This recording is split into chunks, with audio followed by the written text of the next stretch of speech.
Episode 6 एक unexpected selection. Unfortunately जैसा विधि ने सोचा था चीजें वैसी नहीं चल रही थी। जब उन्होंने सिलेक्शन लिस्ट निकाली एमवी फिल्म के लिए तो विधि का नाम उस लिस्ट में सबसे टॉप में था। उस ट्रेनिंग कैंप में विधि बाकी सब ट्रेनीज के साथ बहुत ज्यादा चौंक गई थी, सिर्फ प्रिया को छोड़कर, जो कि उसके लिए बहुत ज्यादा खुश हो रही थी।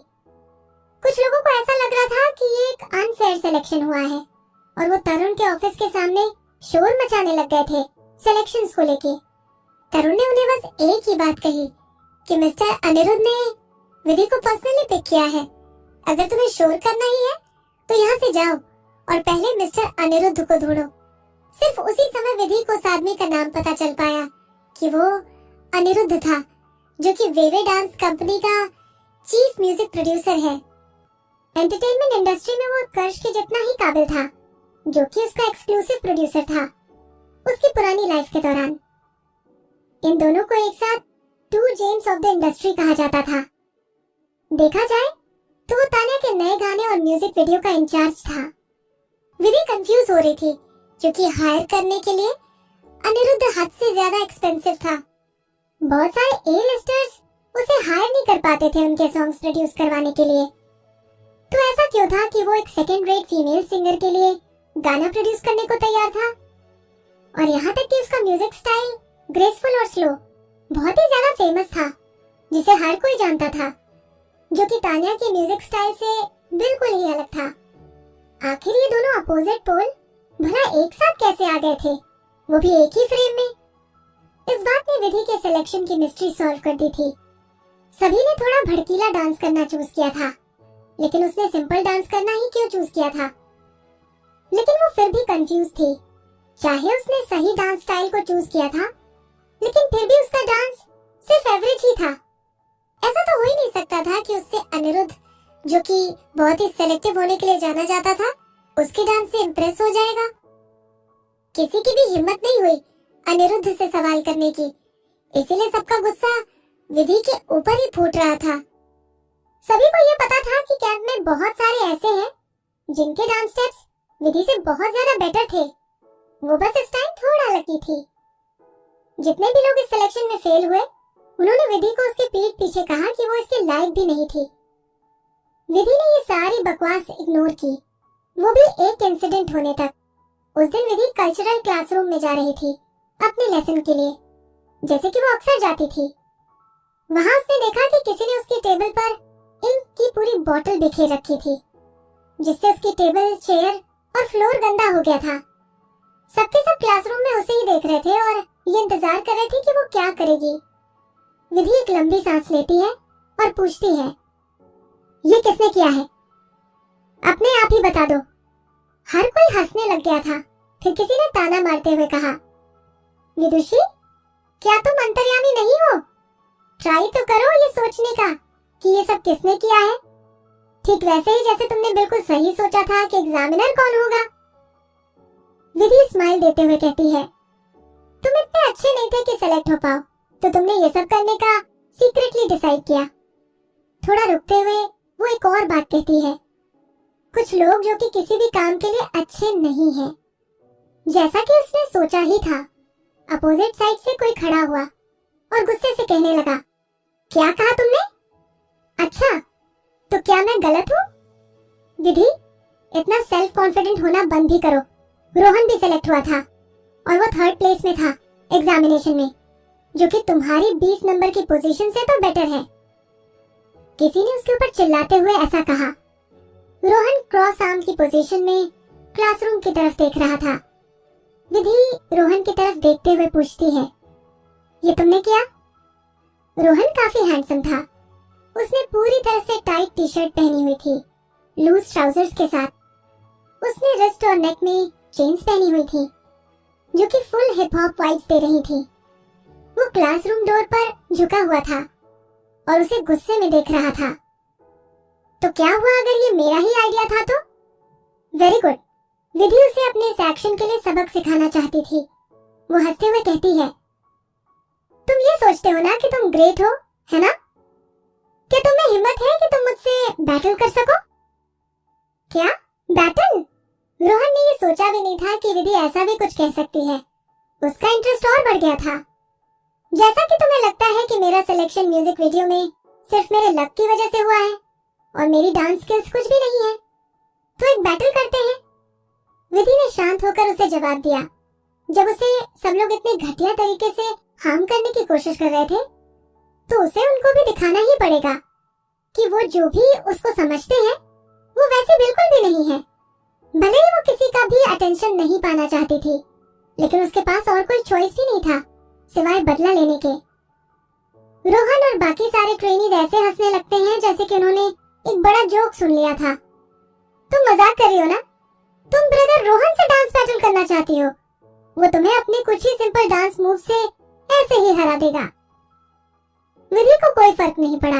रोहन को घूरते हुए उसने कहा, तुम डर रहे हो? रोहन दरवाजे से आगे बढ़ता है और कहता है, मुझे किस बात का डर होगा भला? ये तो तुमने शुरू किया, तो मैं भी इस चैलेंज को एक्सेप्ट करता हूँ। ठीक है, तो हम विंडमिल डांस मूव की बैटल करेंगे, जो कि तुम्हारी बेस्ट डांस मूव है। विंडमिल थॉमस रोटेशन का ही एक वेरिएशन थी, जो कि बहुत ही ज्यादा चैलेंजिंग थी क्योंकि ब्रेक डांसर्स इसे अपने सिग्नेचर मूव की तरह यूज करते हैं। विधि को जानबूझकर ये पता लगाने की जरूरत नहीं थी कि ये मूव रोहन का फेवरेट था, क्योंकि वो क्लास में इसके बारे में शेखी मारने में शर्माता नहीं था। रोहन और बाकी सब उसकी तरफ शॉक होते हुए देखते हैं। क्या तुम मुझसे मजाक कर रही हो? विदुषी, तुम एक लड़की हो और तुम्हारा मेन फोकस स्ट्रीट डांस नहीं है, तो विंडमिल की बात रहने देते हैं। एक नॉर्मल स्पिन ही काफी है। तुम कितने सारे कर सकती हो?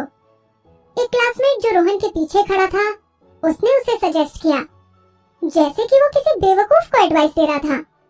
वो मत करो जो कि तुमने अभी तक ट्राई नहीं किया है। फिर बाद में अगर तुम्हारा हाथ या पैर टूट जाए तो बाद में कोचेस के पास रोते हुए मत जाना। मैं अपने एक्शंस के लिए खुद ही जिम्मेदार हूँ। विधि रोहन को अभी भी घूर रही थी। एक डांस बैटल करते हैं और देखते हैं कि कौन विंडमिल मूव के सबसे ज्यादा राउंड कर सकता है। अगर तुम हारते हो तो तुम्हें अपने घुटनों पर बैठकर माफी मांगनी होगी मुझसे, और अगर मैं हारती हूँ तो वो तुम्हारी मर्जी है कि तुम क्या करवाना चाहते हो मुझसे। घुटनों पर बैठकर माफी मांगना?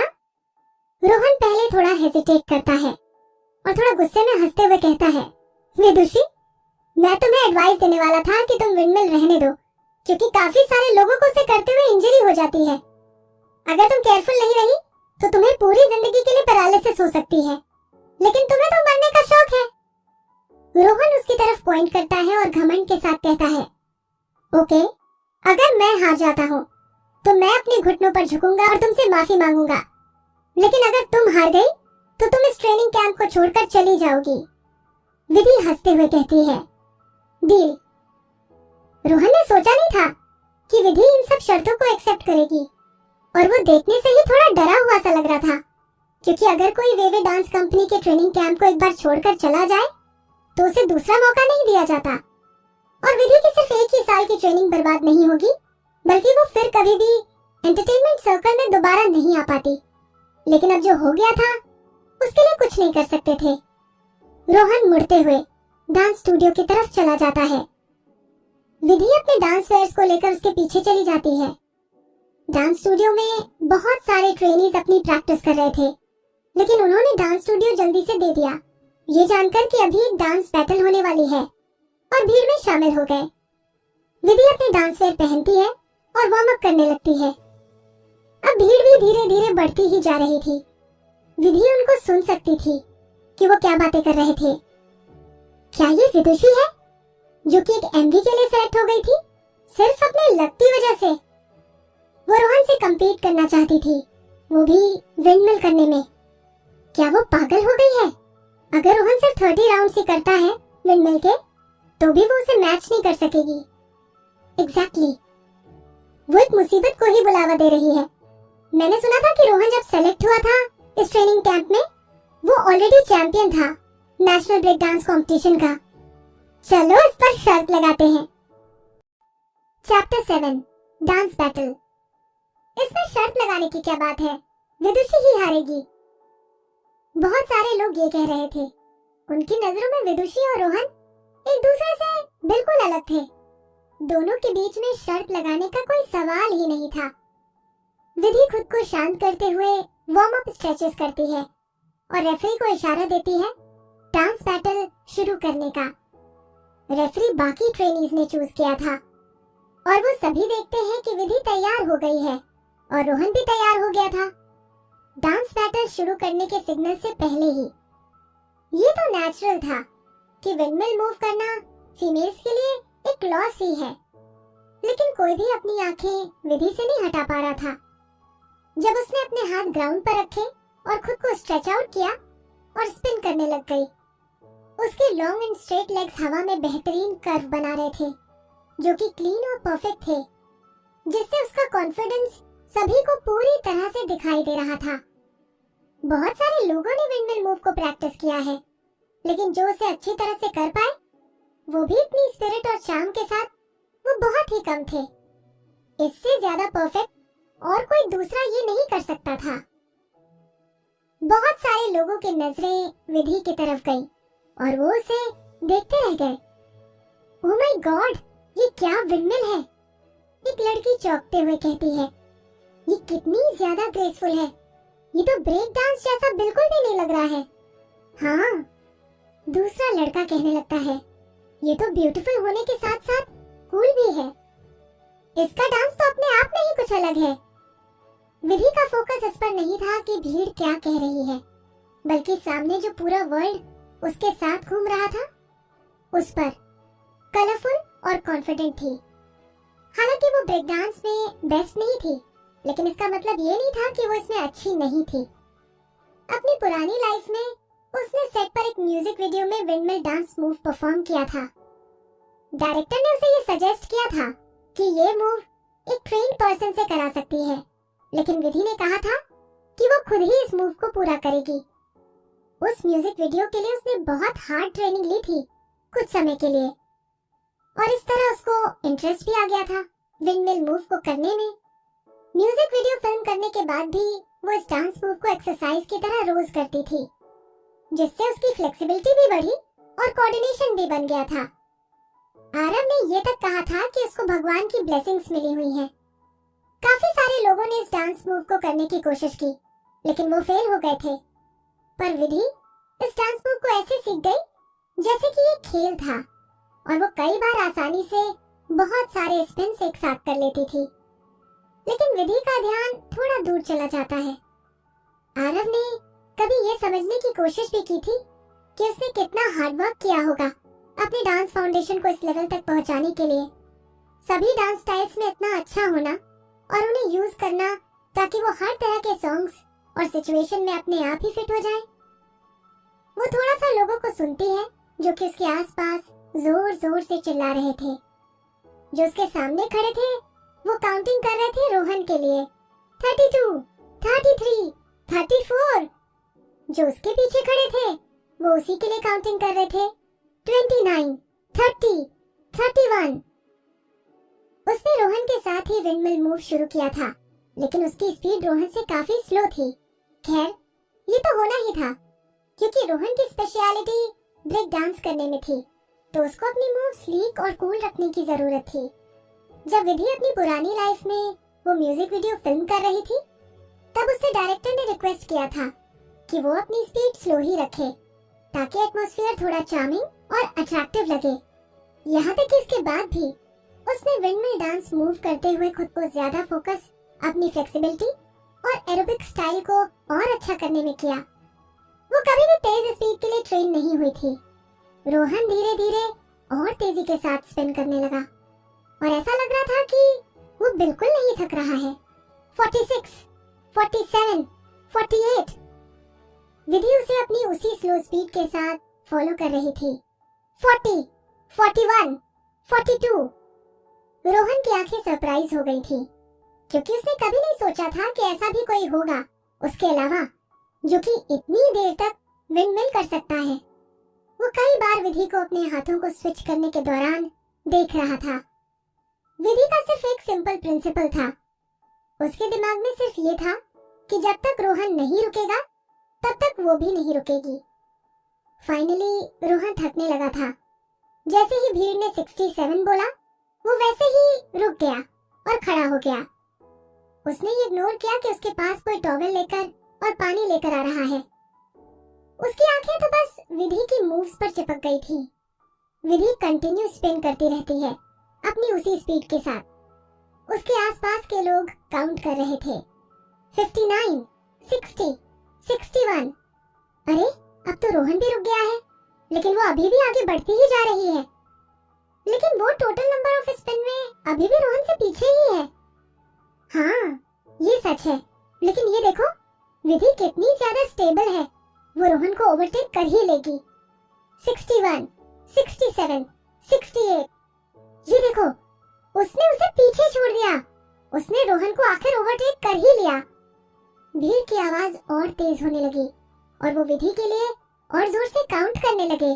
69, 70, 71। वहां सभी बहुत एक्साइटेड लग रहे थे कि उसने रोहन को पीछे छोड़ ही दिया। वैसे भी ऐसा रोज नहीं होता था कि कभी ऐसा कोई अजूबा देखने को मिल जाए। विधि भीड़ को ध्यान से सुनती है। जैसे ही वो चिल्लाते हैं 75, वो खुद रुक जाती है। वो सिर्फ रोहन को हराना चाहती थी, तो उससे ज्यादा नंबर से जीतने की जरूरत नहीं थी। चारों तरफ मायूसी का माहौल हो गया था। ओह, अरे बेचारी रुक गई। वो पहले ही काफी देर से स्पिन कर रही थी, अब इससे ज्यादा क्या। वो एक लड़की है, तो ये नॉर्मल है कि उसकी बॉडी इससे ज्यादा नहीं सह सकती। हाँ, इन्हीं बातों के बीच रोहन के एक्सप्रेशन डार्क हो गए थे। तुम रुकी क्यों? विधि सिंपली कहती है, मैं थक गई थी। रोहन उसकी तरफ देख रहा था, जैसे कि वो उसका झूठ पकड़ने की कोशिश कर रहा हो। वो उसकी तरफ स्माइल करते हुए कहती है, तुम हार गए। रोहन का चेहरा एकदम बहुत ही छोटा सा हो गया था। वो विधि की तरफ अपने डार्क एक्सप्रेशन के साथ बढ़ता है और उसके सामने अपने घुटने टेक देता है। विदुषी, मैं तुमसे माफी मांगता हूँ। वो बिना किसी भी हेजिटेशन के उसके सामने झुक गया, अपनी हरकतों के लिए रिस्पॉन्सिबल होते हुए। विधि सिर्फ रोहन के एटीट्यूड में चेंज देखना चाहती थी, ताकि हर किसी को ये पता चले कि कोई उसके साथ आसानी से डील नहीं कर सकता, जिससे कोई भी उसे दोबारा से परेशान करने की कोशिश ना करे। अब रोहन अपनी हार को एडमिट करता है। विधि का कोई इंटेंशन नहीं था कि ये रोहन के लिए ऐसा करना मुश्किल हो जाए। अब तुम उठ सकते हो, वो कहती है और वहां से चली जाती है। विदुषी, रोहन उसे पीछे से आवाज लगाता है। विधि थोड़ा रुकती है और उसे कहते हुए सुनती है, तुमने विंडमिल डांस मूव कहाँ से सीखी? लेकिन विधि ने कोई जवाब नहीं दिया और अपने हाथ हिलाते हुए भीड़ को हटाकर आगे बढ़ने लगी। प्रिया, जिसने कि डांस बैटल के बीच में भीड़ को ज्वाइन किया था, विधि को पकड़ते हुए कहती है, विदुषी, तुमने इतनी डेंजरस बेट कैसे लगाई? अगर तुम हार जाती तो तुम ये सब अपने आप करने वाली नहीं बन सकती। जैसे ही प्रिया ने ये बात कही, उसकी आंखें लाल हो गई थीं। उसे देखकर ऐसा लग रहा था कि वो अभी बस रोने ही वाली थी। ये कहना झूठ ही होगा कि विधि को प्रिया की इस बात ने नहीं छुआ था। ऐसी इंसान जिससे उसका कोई रिलेशन नहीं था, वो उसके लिए इतनी ज्यादा लॉयल थी और उसका इतना ज्यादा ख्याल रखती थी। विधि बस ये सब हैंडल नहीं कर सकती थी। वो दोबारा से वही धोखा और मायूसी नहीं एक्सपीरियंस करना चाहती थी जो कि उसके साथ उसकी पुरानी लाइफ में हुआ था। इस नई लाइफ में वो किसी के भी साथ रिश्ता नहीं रखना चाहती थी। उसे अब रिश्ते और नातों से डर लगने लगा था। मेरे लिए रोने की जरूरत नहीं है, वो प्रिया की तरफ झुकते हुए कहती है। मैं अपना ख्याल खुद रख सकती हूँ, इस बात का तुमसे कोई मतलब नहीं है। उसके पीछे सब शांत हो गए थे। इससे पहले कि उसे ये लगता कि प्रिया उसे गले से लगा लेगी। तुम क्या कहना चाह रही हो कि मुझसे कोई मतलब नहीं है? हम फ्रेंड्स हैं। फ्रेंड्स। विधि अपनी आंखें थोड़ी देर के लिए बंद करती है और फिर कहती है, मेरी डिक्शनरी में ऐसा कोई शब्द ही नहीं है। विधि थोड़ा हेजिटेट होती है, लेकिन फिर भी प्रिया को धक्का देती है। हालांकि उस समय उसको लगा कि वो खालीपन महसूस कर रही है और उसका ऐसा करने का मन नहीं है, लेकिन उसने सिर्फ एक बार के लिए तो ऐसा महसूस किया। उसके चारों तरफ धीरे धीरे आवाज सी आ रही थी भीड़ की, क्योंकि जितने भी देखने वाले थे उनके सामने आज एक बहुत बड़ा सीन हो गया था।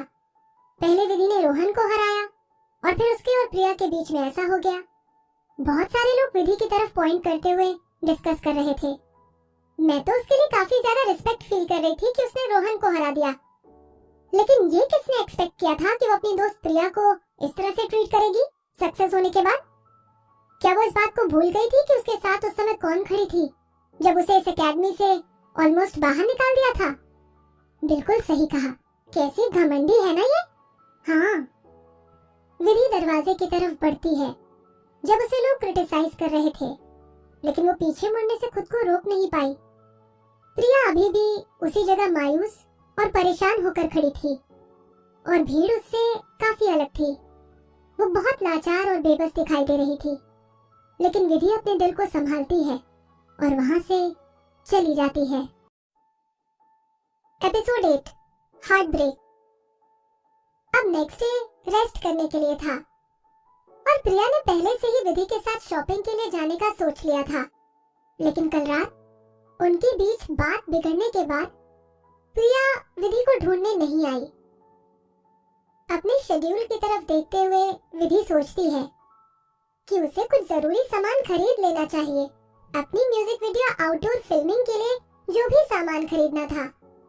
उसके साथ साथ वो चाहकर भी उस दिन अपने रूम पर नहीं रह सकती थी। वो बाहर आती है तरुण को ढूंढते हुए, जो कि जनरल मैनेजर था ट्रेनिंग कैंप का, पूरे एक दिन की लीव लेने के लिए। कैंप के रेगुलेशन ये कहते हैं कि ट्रेनीज को पहले नोटिस देना होगा अगर वो कैंप से बाहर जाना चाहते हैं तो। तरुण उसकी तरफ देखता है और झूठी स्माइल देते हुए कहता है, मैंने सुना है कि तुमने रोहन के साथ विंडमिल डांस बैटल की थी जिसमें तुमने उसे हरा दिया था। विधि खुद से सोचती है कि ये तो अच्छी तरह से खुद को अपडेट रखता है। वो कोई रिस्पॉन्स नहीं देती है और चुपचाप वेट करती है कि तरुण इसके आगे और क्या कहेगा। तरुण भी चुप रहता है। जब एक बार के लिए उन दोनों की आंखें आपस में मिलती हैं, अचानक से वो हंसता है। विदुषी, मैंने कभी ये रियलाइज नहीं किया कि तुम इतनी ज्यादा इंटरेस्टिंग हो। अगर तुम्हारी जगह कोई और होता जिसने कि रोहन जैसे बेस्ट डांसर को हरा दिया हो, तो वो यही चाहेगा कि उसे हर कोई देखे। लेकिन तुम तो तब भी इरिटेट हो जाती हो जब तुमसे कोई इस बारे में पूछने लगता है। विधि अपने इमोशंस को कंट्रोल करती है और कम इरिटेट दिखने की कोशिश करती है। आखिरकार ये जनरल मैनेजर जो था ट्रेनिंग कैंप का, जिससे वो बात कर रही थी, उसका रोल बहुत ज्यादा मैटर करता है। फ्यूचर में अगर वो कोई भी डेब्यू सक्सेस के साथ करती है तो। और ये तो अच्छी एक्ट्रेस भी है, तरुण खुद से कहते हुए अपना सर हिलाता है। मिस्टर तरुण, क्या आप कुछ और कहना चाहते हैं? मुझे अभी भी आउटडोर शूट के लिए बहुत सारी चीजें प्रिपेयर करनी है अगले कुछ दिनों के लिए। अगर मैंने अपना काम नहीं किया तो मेरे पास ज्यादा टाइम नहीं बचेगा, विधि कहती है। जैसे कि तरुण ने सोचा कि वो एक्टिंग कर रही है तो उसको अपनी फीलिंग्स हाइड करने की जरूरत नहीं थी। तरुण कहता है, हाँ, कुछ ऐसा है जो मुझे तुमसे पूछने की जरूरत है। विदुषी, क्या तुमने ब्रेक डांस सीखने की ट्रेनिंग ली थी ज्वाइन करने से पहले? विधि को फाइनली एहसास होता है कि वो क्या जानना चाह रहा था। वो थोड़ी देर सोचती है और आंसर देती है, मैंने ब्रेक डांस ऑफिशियली कभी नहीं सीखा है। सही कहूँ तो मैंने सिर्फ कुछ ही स्पिन करने सीखे थे और विंडमिल जिम्नास्टिक्स में इंटरेस्ट होने के लिए रोजाना प्रैक्टिस किया। नो वंडर, तुम्हारी फ्लेक्सिबिलिटी बहुत ज्यादा अच्छी है। तरुण उसे आजमाने के लिए कहता है, तुमने ये मेंशन क्यों नहीं किया था उस समय जब तुम अपनी स्किल्स फिल कर रही थी इस कैंप में आने के पहले? विधि अपनी आंखें सिर की तरफ घुमाती है। ऑफ कोर्स नहीं, फिर उसे ये नई लाइफ कभी नहीं मिल पाती। उसके बाद वो ये कहती है, अगर मैंने अपनी स्पिन के बारे में पहले ही बताया होता तो मुझे स्ट्रीट डांस ग्रुप की प्रैक्टिस के लिए भेज दिया जाता। मुझे स्ट्रीट डांस कभी पसंद नहीं था। विधि ने शोर मचाने वाला म्यूजिक कभी पसंद नहीं किया और एक एनिमेटेड डांस स्टाइल उसके टाइप का नहीं था। बड़े अफसोस की बात है, तरुण कहता है। जब से फ्लेम्स डांस ग्रुप के मेंबर्स अलग अलग हुए हैं तब से वेवे डांस कंपनी में कोई भी स्ट्रीट डांसिंग ग्रुप नहीं आया है।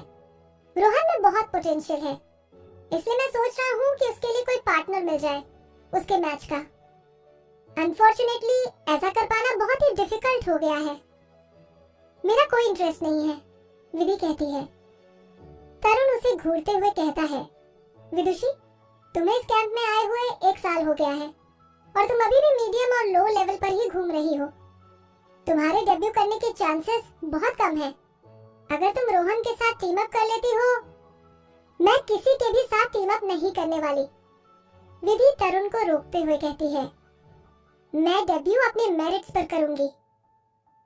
तरुण उसे कुछ देर घूरता है और अचानक से हंसते हुए कहता है, ये तो तुम्हारे ऊपर डिपेंड करता है। मैं ऐसे होते हुए जरूर देखना चाहूंगा। विधि ट्रेनिंग कैंप से बाहर की तरफ आती है और अपना सर उठाती है और फ्रेश एयर में लंबी सांसें लेती है। बाहर धूप बहुत ज्यादा तेज थी और ऑटम की ठंडी हवा सनलाइट के साथ मिलकर आ रही थी। वो शॉपिंग स्ट्रीट्स की कुछ शॉप में घूमती है और कुछ आइटम परचेज करती है जो कि उसे आउटडोर शूट के लिए चाहिए होंगे।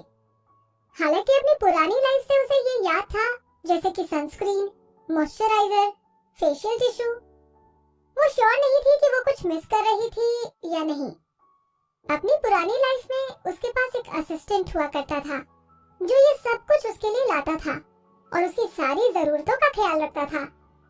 लेकिन अब वो सिर्फ अकेली थी और उसे सब खुद ही करना था। इसलिए उसे ऐसा लग रहा था कि वो कहीं खो गई है। ऐसा ना जाने कितने समय पहले हुआ था कि वो ऐसा फील कर रही थी। ऐसा लग रहा था कि सब कुछ दोबारा शुरू हो गया है म्यूजिक इंडस्ट्री में उसके दीवा बनने के सफर से पहले। एक ऑर्फनेज में जब एक छोटी सी लड़की रहती थी जिसका नाम था विधि। हाँ, अपनी पुरानी लाइफ में वो ऑर्फन थी। जो उस ऑर्फनेज का हेड था, उसका कहना था कि एक सुबह उसे किसी बच्चे की रोने की आवाज आई।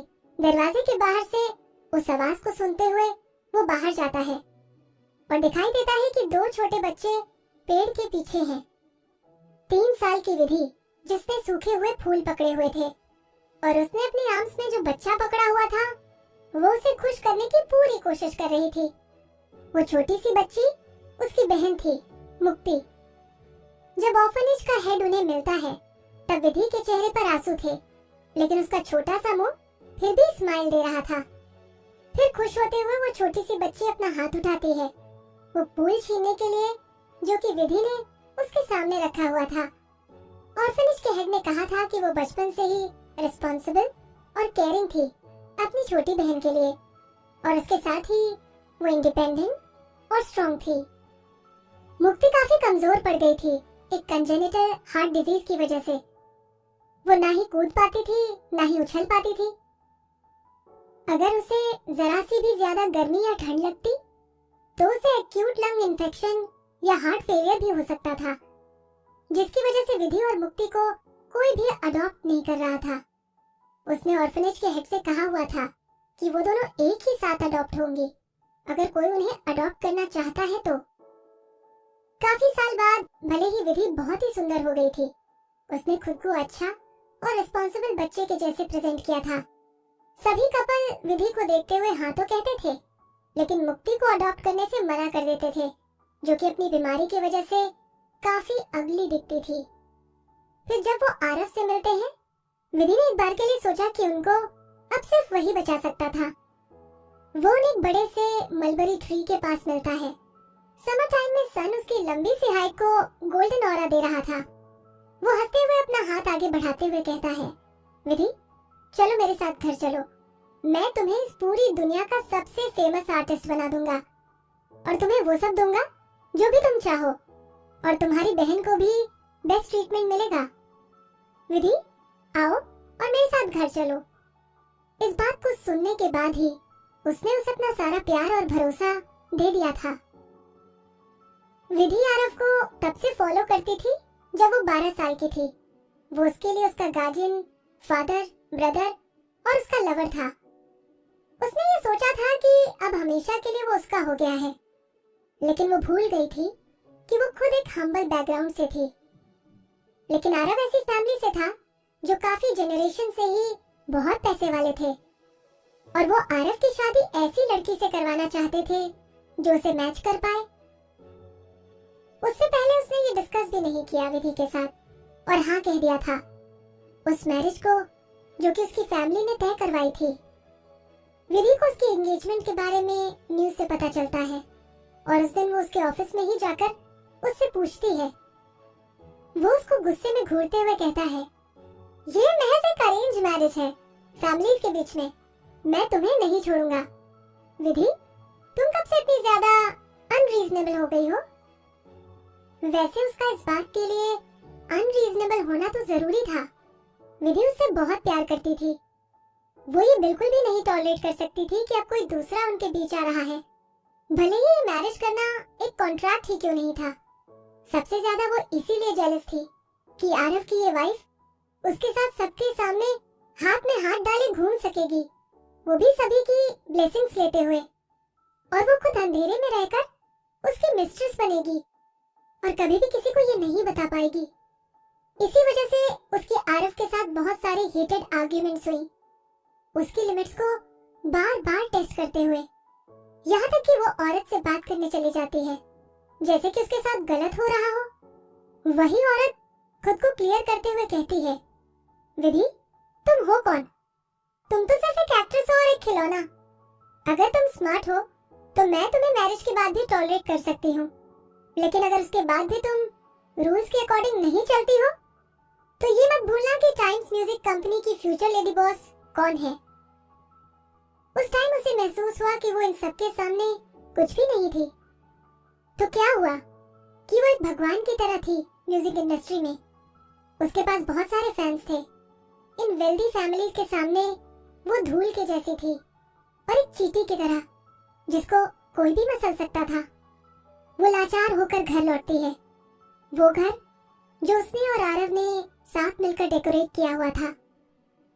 उसको महसूस होता है अचानक से कि सिर्फ उसे पैसा देना और लोगों से उसकी मदद करवाने के अलावा आरव ने उसके लिए कुछ भी नहीं किया। सिर्फ वो अकेली ही इस जगह को अपना घर समझती थी। आरव तो इसे सिर्फ एक होटल की तरह समझता था। वो काफी थक चुकी थी, वो परेशान हो गई थी और सब कुछ छोड़ना चाहती थी। अगर वो आरव के साथ अपनी पूरी लाइफ स्पेंड नहीं कर सके जिसमें कि सिर्फ वो दोनों हो, तो वो यहाँ से बहुत ज्यादा दूर जाना पसंद करेगी, फिर चाहे उसे वहाँ अकेले ही क्यों न मरना पड़ता। वो उन सभी चीजों और बातों को सोचने लगती है जो कि उसने और आरव ने शेयर की थी और फिर बहुत रोने लगती है।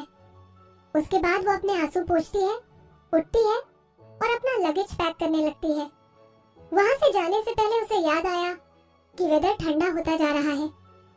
वो मुड़ती है और क्लोजेट में तब तक ढूंढती है जब तक कि उसे थिक वूल जैकेट नहीं मिलती जो कि आरव को बहुत प्यारी थी, और फिर उसे वो लिविंग रूम में एक आई कैचिंग क्लोथिंग रैक में टांग देती है। उसके बाद ही वो अपना भारी लगेज उठाती है और दरवाजे की तरफ बढ़ने लगती है। इस समय आरव ने दरवाजा खोला और एंटर हुआ। एपिसोड 9, एक पिंजरा। विधि ने उसे देखा और उसके पैर वहीं थम गए। वो मुस्कुराई इस आशा में कि उसकी वो मुस्कुराहट वो आखिरी चीज होगी जो उसे याद रहेगी। हालांकि इससे पहले कि वो अपने जाने के निर्णय को समझती, आरव उसके पास आया और उसके गाल पर एक जोर का थप्पड़ मार दिया और कहा, विधि मुझे मालूम नहीं था कि तुम इतनी क्रूर हो।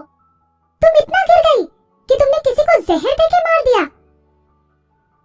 किसी को जहर देके मार दिया? विधि बोली। विधि को कुछ समझ नहीं आ रहा था कि आरव किस बारे में बात कर रहा था और विधि सदमे से फर्श पर कमजोरी से गिर पड़ी। उसका माथा एक कोने से टिकाया और खून से बहता हुआ चेहरे पे आने लगा और आंखों के आगे अंधेरा छा गया। कानों में बजती आवाज और बेहोशी की हालत में विधि ने ऊपर सदमे में आरव की तरफ देखा। आरव झुका और उसने विधि को उसके शर्ट के कॉलर से पकड़कर गरज के बोला, तुम्हारे अंदर बहुत हिम्मत है। हिम्मत मैत्री सहगल को मारने की। सहगल परिवार इसका कारण जानने के लिए अब हमारे पीछे पड़ा है। तुम्हें कुछ पता है तुमने कितनी बड़ी मुसीबत खड़ी कर दी है? मैत्री सहगल, उसकी मंगेतर मर गई। विधि के दिमाग में कुछ सेकंड्स के लिए छलका और फिर गायब हो गया। विधि ने अपनी आंखें खोलकर अपने सामने खड़े आदमी को देखने की पूरी कोशिश की, पर उसके चेहरे पर खून की वजह से उसके लिए उसे देखना मुश्किल हो गया था। उसका चेहरा बहुत दर्द कर रहा था, साथ ही सूजन भी शुरू हो गई थी, जिससे उसे बोलने में दिक्कत हो रही थी। वो स्पष्ट रूप से साफ ना बोलते हुए बोली, मुझे जाना है, मुझे जाने दो। वो औरत मर गई थी या नहीं, अब ये विधि के लिए मायने नहीं रखता था। उसका ध्यान सिर्फ एक चीज पर था, आरव ने उसे सच में थप्पड़ मारा। ये पहली बार था जब आरव ने उससे बिना किसी अफसोस और परवाह के थप्पड़ मारा, जैसे वो उसकी बहुत बड़ी दुश्मन हो। आखिर उनका रिश्ता बहुत नाजुक था। इस अनजान औरत के लिए, हाँ, शायद पूरी तरह से अनजान नहीं, इस औरत के लिए जो एक बराबरी के परिवार से थी, एक राजनीतिक शादी, उसके लिए उसने अपने 10 साल के रिश्ते को तोड़ दिया। उनका रिश्ता सच में खत्म हो चुका था। विधि ने उसके मंगेतर को नहीं मारा था, पर आरव उसका विश्वास नहीं करता। देखा जाए तो आखिरी इंसान जिसने मैत्री सहगल को देखा था वो विधि थी। मैत्री सहगल कॉफी शॉप के प्राइवेट रूम के सोफे पर डेड मिली, जहां विधि और मैत्री सहगल कुछ देर पहले ही बातचीत के लिए मिले थे। विधि की उंगलियों के निशान मैत्री के शरीर के बगल में गिरे हुए ग्लास में पाए गए। आरव ने इसके बाद विधि को हाउस अरेस्ट में रख लिया। उसके बाद जो कुछ भी हुआ, विधि उसे सिर्फ हमेशा के लिए भूलने की इच्छा कर सकती थी। ये टॉर्चर ईयर था जिसने विधि को एक बात सिखा दी। जिस आरव ने उसे उसकी जिंदगी के हर दिन की रक्षा करने का वादा किया, वो मर चुका था और उसकी जगह एक जंगली जानवर, एक अपमानजनक राक्षस ने ले ली थी। ऑटम की एक ठंडी बहती हवा चली, जिसके कारण विधि कांपने लगी। विधि अपने पास की यादों से उभरी और अपने हाथ में रखे पेपर बैग को कसकर छाती से लगा लिया। पेपर बैग में वो सभी सामान था जो उसने आउटडोर फिल्मिंग के लिए खरीदा था, और उस बैग के वजन ने उसे जिंदा होने का एहसास कराया। सड़कों पर लोगों की भीड़ थी, चारों तरफ से उसे धक्के लग रहे थे, जिससे चलने में उसके कदम गड़बड़ा रहे थे। हैरानी की बात है कि इस भीड़ का एक हिस्सा होने के कारण उसे सुरक्षित महसूस हुआ। ठीक 1 महीने पहले उसने कभी नहीं सोचा था कि वो आरव के चंगुल से बच पाएगी और सड़कों पर सामान्य रूप से चल पाएगी। ये अब 1 महीने से ज्यादा हो चुका था जब विधि ने मरकर पुनर्जन्म ले लिया था। उसने जानबूझकर दिनों की गिनती नहीं की, लेकिन विधि ने नजर उठाकर देखा और खुद को एक शॉपिंग स्क्वायर के बीच में पाया। उसके आसपास लोग अपने व्यापार के काम में जा रहे थे। कई युवा लोग अपनी बाहों में सफेद डेजी लेकर चल रहे थे। उनमें से कुछ चुपचाप सो रहे थे, बाकी लोग अपने बगल वाले लोगों के साथ फुसफुसा रहे थे। उसने जाना जैसे उनमें से कुछ कह रहे हो, विधि, अफसोस की बात है। एक जाना पहचाना मधुर गाना बैकग्राउंड में बज रहा था। ये वो गाना था जिसे उसने बहुत पहले गाया था। स्क्वायर के बीचों बीच स्क्रीन पर आंखों को आकर्षित करने वाला एक सफेद और काले रंग का कैप्शन बार बार दोहरा रहा था, सोई हुई तितली, अभिनंदन करते हुए विधि की मौत के 77 दिन बाद। क्रेडिट रोल सबसे ज्यादा मनोरंजक था। ये एक लाइव ब्रॉडकास्ट था।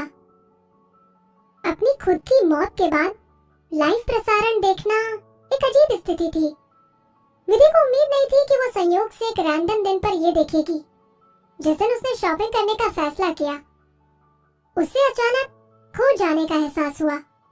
वो मुड़कर वहां से चले जाना चाह रही थी, पर उसके पैरों ने मानो जड़ बिखेर ली थी और वो हिल भी नहीं पा रही थी। उसके दिल की गहराई में एक संभावित आवाज पुकार रही थी, क्या आरव दिखेगा?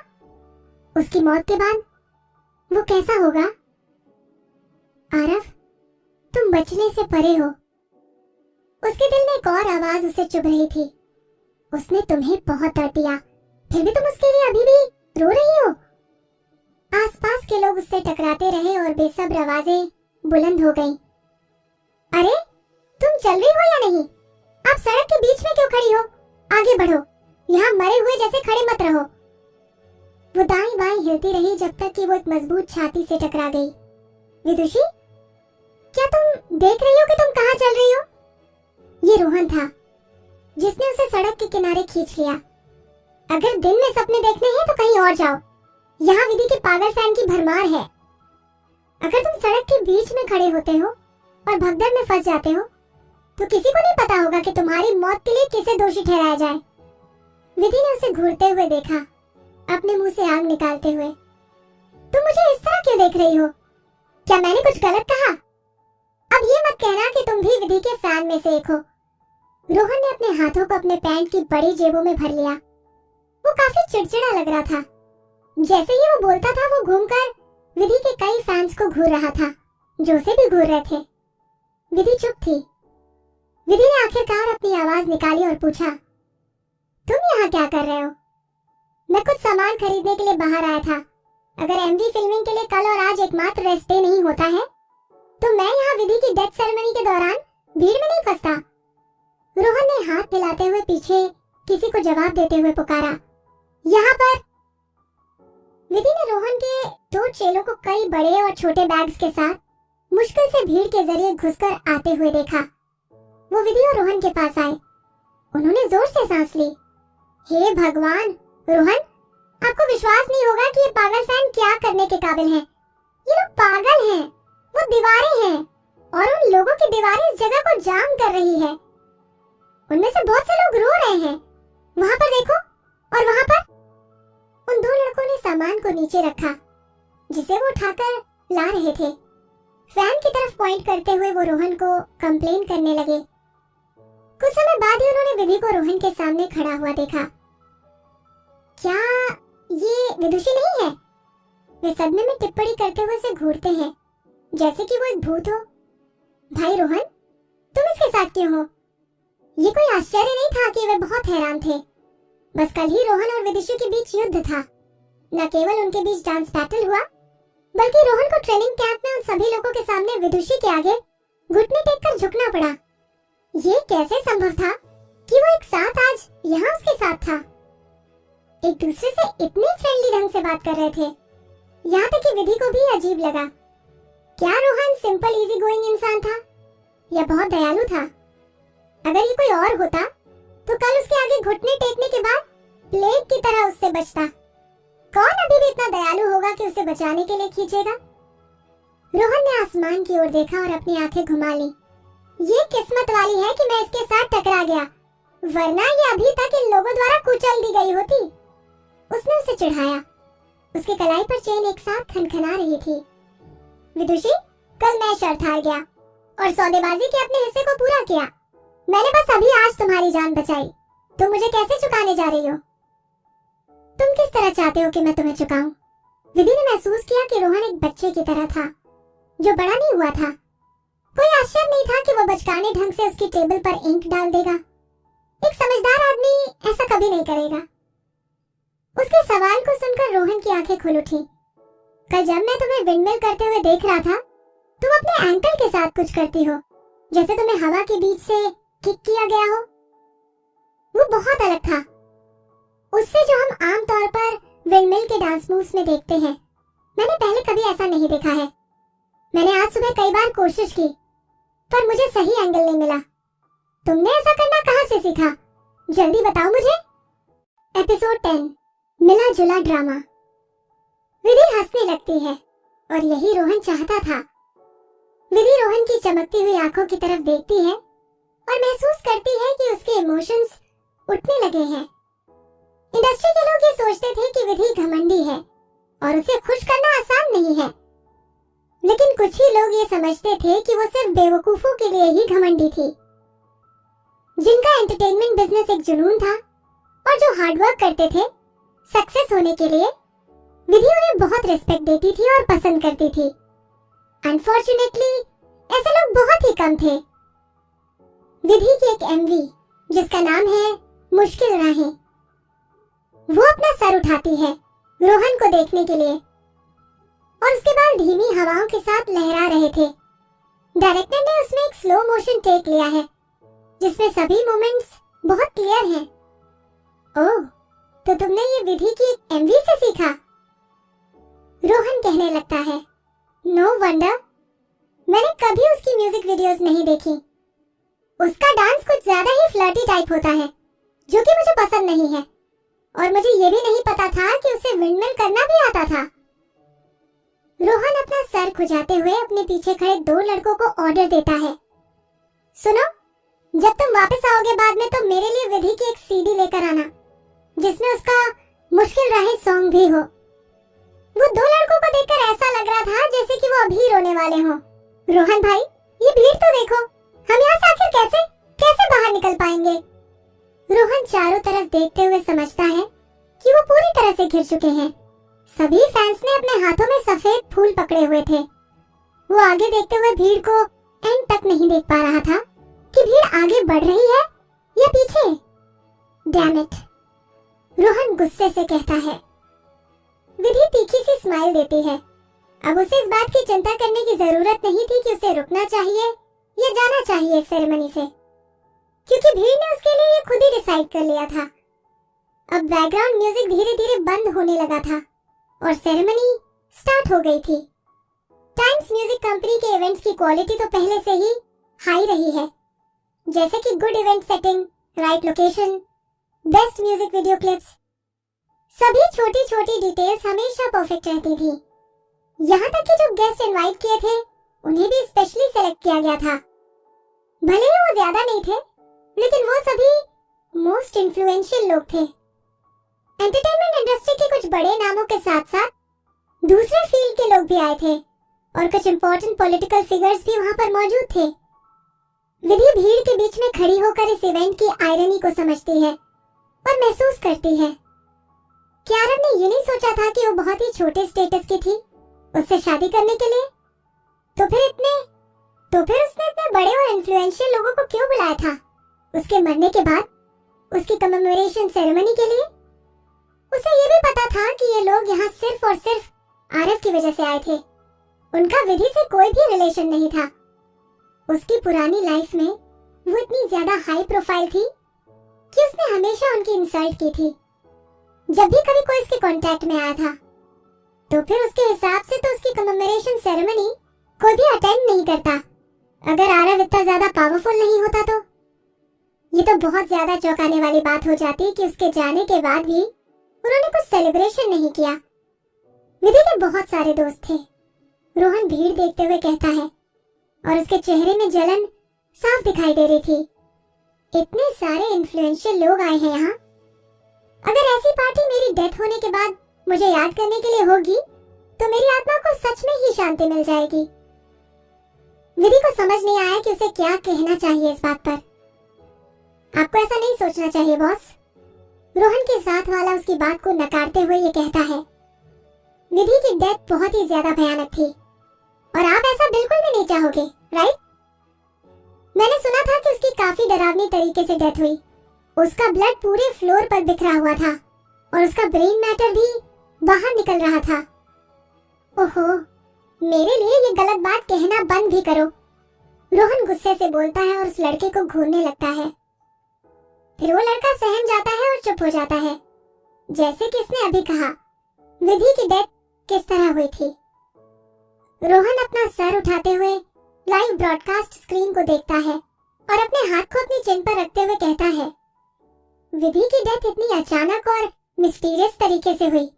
भले ही स्टेज में लाइट चली गई थी, लेकिन अगर लॉजिक के साथ देखा जाए तो वहां पर सेफ्टी बैरिकेड्स भी लगे हुए थे, जिससे वो कभी गलती से भी नीचे नहीं गिर सकती थी। तुम लोगों को ऐसा नहीं लगता कि क्या पता उसका मर्डर भी हुआ हो और किसी ने उसे जानबूझकर मारा हो? विधि हाँ कहते हुए अपना सर हिलाती है। ऑफ कोर्स, ये एक मर्डर था। वो कॉन्सर्ट उसकी 10 इयर्स डेब्यू एनिवर्सरी के लिए हो रहा था। जैसे ही लाइट चली गई थी, वो उस समय अपना लास्ट सॉन्ग गा रही थी, लेकिन अचानक से कोई दूसरा उस स्टेज पर आया अंधेरे में, जिसने उसको पीछे से चाकू मार दिया और फिर स्टेज से नीचे धक्का दे दिया था। उसके पास इतना समय भी नहीं था कि वो दर्द को महसूस कर पाती। इससे पहले ही वो ग्राउंड के ऊपर गिरकर मर गई थी। लेकिन जब किसी ने भी उसकी बॉडी को देखा होगा तो वो सच्चाई जान गया होगा। ये अजीब बात थी कि उसको मरे हुए 1 महीने से ज्यादा हो गया था और अभी भी उसके बहुत सारे फैंस उसकी मौत का रीजन अनाउंस करने के लिए टाइम्स म्यूजिक कंपनी से रिक्वेस्ट कर रहे थे। लेकिन अभी तक टाइम्स म्यूजिक कंपनी सिर्फ यही कह रही थी कि उसकी मौत एक्सीडेंट से हुई थी या फिर ये सुसाइड था। उन्होंने कभी ये मेंशन नहीं किया कि ये एक मर्डर भी हो सकता था। यहाँ तक कि पुलिस और मीडिया भी कुछ नहीं कह पा रही थी और फैंस जो ये कह रहे थे कि ये मर्डर भी हो सकता है, उन्हें बिल्कुल इग्नोर किया जा रहा था। जब विधि 12 इयर्स की थी तब से आरव ने उसे अडॉप्ट किया था। उसकी डेट तक वो 28 इयर्स की हो गई थी, पूरे 16 इयर्स तक। इन 16 इयर्स में उसने आरव को हद से ज्यादा प्यार दिया था और उस पर खुद से भी ज्यादा भरोसा किया था, लेकिन फिर भी आखिर में वो उसे जस्टिस नहीं दे पाया। वो महसूस कर रही थी कि उसका दिल नरम होता जा रहा था गुस्से से। भले उसने बहुत सारे लोगों को नाराज किया था, लेकिन फिर भी ये पता लगाना आसान था कि असली गुनहगार कौन था, क्योंकि सिर्फ एक फैमिली ही उसे मारने का सोच सकती थी और इतनी पावर उन्हीं में थी। तो ये ऑब्वियस था कि वो सहगल फैमिली ही थी जो कि आरव की होने वाली वाइफ की फैमिली थी। लेकिन आरव ने सब कुछ छुपाना सही समझा, लेकिन क्यों? ये विधि समझ नहीं पा रही थी। फिर वो सोचती है कि क्या ऐसा सहगल फैमिली के रिस्पेक्टफुल स्टेटस की वजह से हुआ था, जिनके सामने वो कुछ भी नहीं थी। भले ही उसे एंटरटेनमेंट इंडस्ट्री की दीवा कहा जाता था और उसे इतने सारे लोगों का प्यार भी मिलता था, लेकिन इसके बावजूद भी इन वेल्दी फैमिलीज के सामने वो सिर्फ एक एक्ट्रेस थी जिसकी लाइफ की कोई कीमत नहीं थी और इससे ज्यादा कुछ नहीं। वो बस मर चुकी थी। उसके अपने दिल में कुछ ही सेकंड्स के लिए दर्द महसूस होता है। विदुषी, विदुषी, रोहन उसे बुलाता है। वो अपना सर उठाती है धीरे से और कहती है, क्या हो रहा है? ये सवाल तो मुझे पूछना चाहिए तुमसे। रोहन उससे कहता है, मैं तुम्हें इतनी देर से बुला रहा हूँ और तुमने मुझे इग्नोर किया। तुम कुछ थकी हुई लग रही हो, कहीं तुम्हारी तबीयत खराब तो नहीं हो रही है? बताओ। ऐसा कहते हुए वो अपना हाथ उसकी तरफ बढ़ाता है, जिससे वो उसके माथे पर हाथ रखकर उसका टेम्परेचर चेक कर सके। विधि अपना सर पीछे कर लेती है उसके हाथ को अवॉइड करने के लिए और कहती है, मैं ठीक हूँ। क्या सच में? रोहन अपना हाथ पीछे करता है और उसे शक की नजरों से देखता है। तुम कह सकती हो अगर तुम ठीक नहीं हो तो, फिर चाहे मुझे सभी को खत्म ही क्यों न करना पड़े अपने रास्ते में, मैं तुम्हें फिर भी यहाँ से बाहर ले जाऊंगा। अगर तुम्हें कुछ हो गया तो जवाब मुझे ही देना पड़ेगा। मैं बिल्कुल ठीक हूँ, विधि कहती है। रोहन के ऐसा कहने के बाद विधि की मायूसी थोड़ी दूर हो जाती है। वो रोहन से दोबारा पूछती है, तुम मुझे क्यों बुला रहे थे? हाँ, रोहन कहता है, मैं तुमसे कह रहा था कि चेतन को देखो, वो विधि का मैनेजर था जब वो जिंदा थी। मैंने सुना है कि वो सबसे बेस्ट मैनेजर है पूरी इंडस्ट्री में। तुम्हें क्या लगता है कि वो सुपर कॉम्पिटेंट है? मैं सोच रहा हूँ कि विधि की डेथ के बाद किसका इंचार्ज होगा। अफवाहें हैं कि टाइम्स म्यूजिक कंपनी में हर कोई उसके लिए लड़ रहा है कि वो उसका मैनेजर बने। वो सामने की बिग स्क्रीन को देखती है जहाँ उसे चेतन दिखाई देता है। चेतन ने ब्लैक सूट पहना हुआ था, व्हाइट फ्लावर ब्रोच के साथ। अपने गंभीर एक्सप्रेशंस के साथ वो कहता है, विधि की डेथ एक एक्सीडेंट हो सकती है या सुसाइड, लेकिन मैं बहुत दुखी हूँ और खुद को ब्लेम करता हूँ। मुझे बहुत टाइम पहले डॉक्टर्स ने बताया था कि विधि को सीवियर डिप्रेशन है और मैं उसकी केयर अच्छे से नहीं कर पाया। मुझे लगा कि वो मेडिकेशन पर है तो उसके साथ कुछ भी बुरा नहीं होगा। विधि ये सुनकर शॉक हो गई थी और उसी को देख रही थी। उसके बाद उसे बहुत जोर से हंसी आ रही थी। हाँ, डिप्रेशन, व्हाट अ जोक। उनको एक परफेक्ट एक्सक्यूज मिल गया था। विधि को ये यकीन नहीं हो रहा था कि तरुण को ये नहीं पता चल पाया कि उसकी डेथ के पीछे रियल रीजन क्या था। तरुण की बहुत हाई इमेज थी टाइम्स म्यूजिक कंपनी में। वो आरव का सबसे ज्यादा भरोसेमंद इंसान था और उसके विधि के साथ काफी क्लोज रिलेशन थे। ऐसा हो ही नहीं सकता था कि उसे उस चाकू के निशान के बारे में पता ना हो जो उसकी बॉडी पर था, लेकिन उसने चुप ही रहना चाहा। वो एक ट्रू बिजनेसमैन था और उसे ये भी पता था कि उसका बॉस कैसा है। भले उसने विधि को बहुत अच्छी केयर की थी पहले, लेकिन ये भी उसने अपने बॉस की वजह से ही किया था। विधि ने सभी बातों से अनजान होकर उसे अपना दोस्त समझ लिया था। विधि सही थी। जिन्होंने भी उसे अच्छा ट्रीट किया था वो ऐसा सिर्फ आरव की वजह से ही करते थे। उसके बाद वो मुक्ति को देखती है।